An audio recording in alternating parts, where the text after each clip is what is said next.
you're pleased to know that we're joined by Umberto Lago, co-author of Reinventing Giants.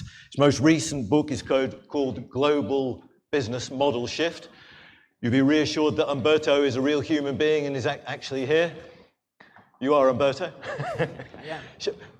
Share your latest thinking.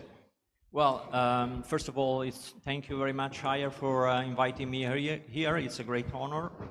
And well, as Stuart just said, I started my research on Rendanheyi many years ago with Reinventing Giants, co-author with Bill Fisher and Fang Liu. That was more than 10 years ago. And that was about the Rendanheyi inside Hire. Now my latest work, which is so fresh that I couldn't even manage to have some copies to bring here, it's about Rendanheyi adopted by companies outside China.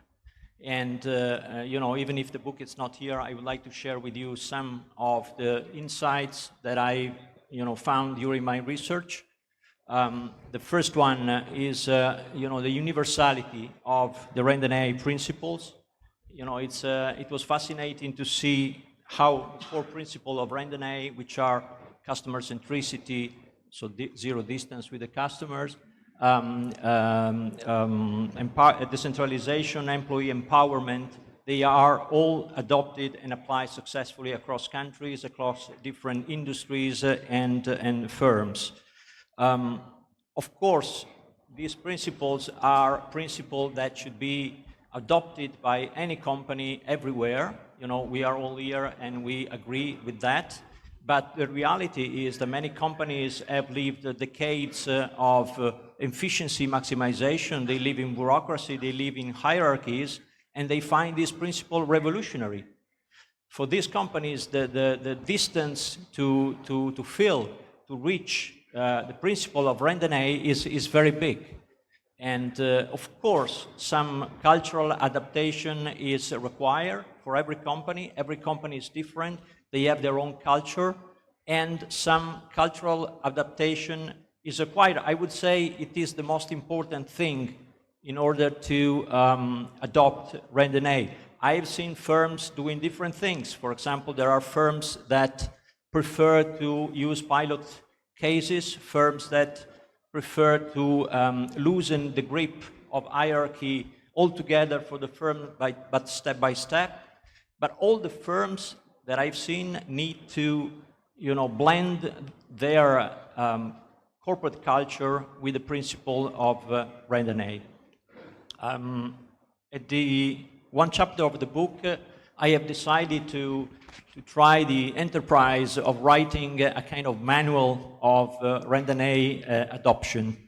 And I was, uncertain how to do it. I decided, well, we are in the home appliance business. Let's take a home appliance manual. So I take a higher washing machine manual, and I wrote the Rendanheyi adoption manual on this basis. And these manuals, they have a before use section, functions, and maintenance. And it is remarkable that the before use section, in my book, is much longer than the two other sections. That means that the cultural blending that you have to do is extremely important. If you do that part, the function will work, the model will work. If you want to jump to the function because you are interested in ME, EMC, but you have not done your homework with the culture, it is very likely that the function don't work.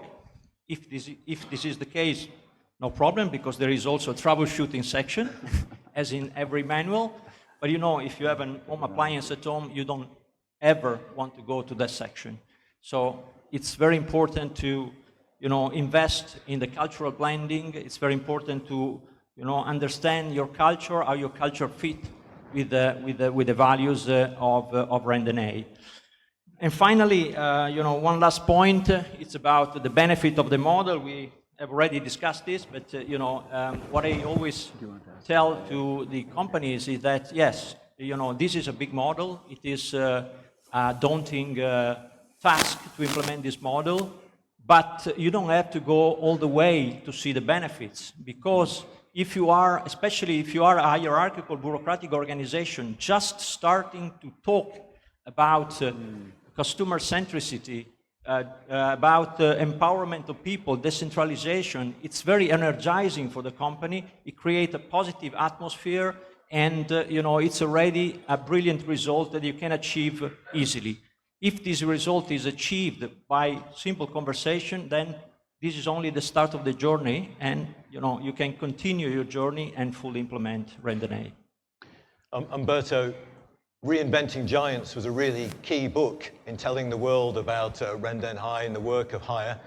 Are you surprised that 10 years later you're still writing about it? Actually, no. No, because I knew that this model was, something. The first time I came here and I got a grip on the model, I understood it was something, important. So I'm not surprised that today we are in this important venue. And where does your research go next?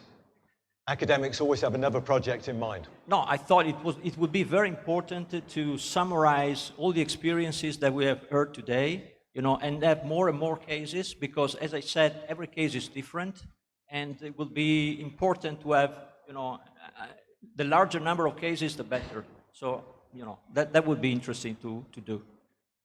Umberto from the University of Bocconi, thank you very much. Thank you.